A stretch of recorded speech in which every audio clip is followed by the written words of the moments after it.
ఫతేనగర్ పైవంతెన పనులు ప్రతిపాదించి ఏళ్లు గడుస్తున్నప్పటికీ కూడా ఇంతవరకు ఎటువంటి కార్యరూపం దాల్చలేదు. అంటే దాదాపుగా 45 కోట్ల వరకు కూడా కేటాయించినప్పటికీ కూడా పనులు అయితే మొదలు పెట్టలేదు. దీంతో వాహనదారులంతా కూడా ఇబ్బందులు ఎదుర్కొంటున్నారు. ప్రజెంట్ మనం ఇక్కడ చూడొచ్చు, ఈ టైంలో ట్రాఫిక్ ఎంతలా ఉందో. అంటే ఇటువైపుగా వెళ్లే వారంతా సన్నత్ నగర్, బల్కంపేట, అలాగే ఫతేనగర్ పైవంతెన నుంచి కూడా జీడిమెట్ల, బాలనగర్ వైపు వెళ్తూ ఉంటారు.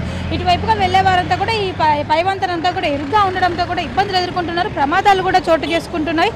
దాంతోపాటు ట్రాఫిక్ పరంగా కూడా సమస్యలు అయితే ఎదురవుతున్నాయి. అంటే దీనికి తోడు గతంలో ట్రాఫిక్ పోలీసులు ఈ వంతెనపై రహదారిని అయితే రెండుగా విభజించి డివైడర్లను ఏర్పాటు చేశారు. దీంతో వంతెన మరింత ఇరుగ్గా మారింది. ఏదైనా పెద్ద వాహనం వస్తే చాలు వెనుక ఉన్న వాహనాలన్నీ కూడా బారులు తీరాల్సి వస్తుంది. అంటే బల్కంపేట, సన్నత్ నగర్ నుంచి బాలనగర్, జీడిమెట్ల వైపు వెళ్లే వాహనాల రద్దీ కూడా ఎక్కువగా ఉండడంతో ఇరుకుగా ఉన్న ఈ వంతెన కారణంగా అయితే రోజు ట్రాఫిక్ సమస్యలు అయితే ఎక్కువగా అవుతున్నాయి. 2020లో అప్పటి అధికారులు అయితే ఈ పై వంతెన కోసం ప్రతిపాదనలు అయితే రూపొందించారు.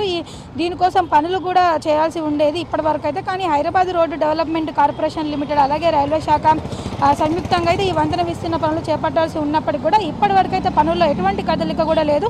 దాంతోపాటు చూసుకున్నది కూడా అంటే ఫతేనగర్ వంతెన విస్తీర్ణంతో పాటు సన్నత్ నగర్, బాలనగర్ అండర్ పాస్ రహదారి నిర్మాణం కోసం గతంలో కూడా 100 కోట్లు అయితే కేటాయించారు. ఇందులో 45 కోట్ల వరకు కూడా వంతెన విస్తీర్ణ పనులు వినియోగించాలని కూడా నిర్ణయించారు. రైల్వే శాఖకు చెందించాల్సిన నిధులను కూడా కేటాయించారు. అయితే ప్రస్తుతం ఉన్న పై వంతెన మాత్రం ఎటువంటి నష్టం కలగకుండా నిర్మించాలని అయితే ప్రణాళికలు అయితే రూపొందించారు అధికారులు. ఫతేనగర్, బల్కంపేటను సంబంధించి కూడా 3 వైపులా ఉండే ఈ వంతెనకు అదనంగా మరో 2 లైన్లు విస్తరించేందుకైతే ప్రతిపాదనలు కూడా సిద్ధం చేశారు. ఫతేనగర్ పై వంతెన విస్తరించకపోవడం అలాగే నిర్వహణ కూడా కరువవుతుండడంతో కూడా ప్రస్తుతం ఇది శిథిలావస్థకు అయితే చేరింది. వంతెనపై మట్టి దిబ్బలు పేరుకుపోయాయి, కాలిబాటలు కూడా దెబ్బతిన్నాయి. బల్కంపేట, ఫతేనగర్ వైపు రేలింగ్ ఏదైతే ఉందో రేలింగ్ పైన కూడా మొక్కలు పెరిగాయి. దీంతో పలు చోట్ల వంతెన అంతా కూడా బీటు పారిపోయింది.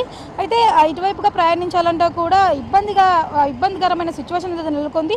ఇటీవలగా ఫతేనగర్ వైపు ఉన్న మెట్లు కూడా కూలిపోవడంతో ఒకరు తీవ్రంగా గాయపడ్డారు. సన్నత్ నగర్ వైపు వంతెన పై నుంచి కూడా ఉన్న మెట్లు అయితే శిథిలావస్థకు చేరాయి. ఈ పరిస్థితుల్లో అయితే ఉన్నతాధికారులు ఎవరైతే ఉన్నారో వాళ్ళంతా కూడా స్పందించి వెంటనే అంటే ఏదైనా ప్రమాదం జరగక ముందుకే కూడా ఇప్పుడే ఉన్నతాధికారులు కూడా అంతా స్పందించి నిధులు ఎలాగా ఉన్నాయి కాబట్టి ఇకనైనా నిర్లక్ష్యం వీడి ఉన్నతాధికారులంతా కూడా స్పందించి ఇరుకైన పై వంతెన ఏదైతే ఉందో దాన్ని వెంటనే విస్తీర్ణ పనులు చేపట్టాలని, ప్రమాదాలు జరగకుండా ముందే చర్యలు తీసుకుంటే బాగుంటుందని కూడా అభిప్రాయాలు వ్యక్తమవుతున్నాయి.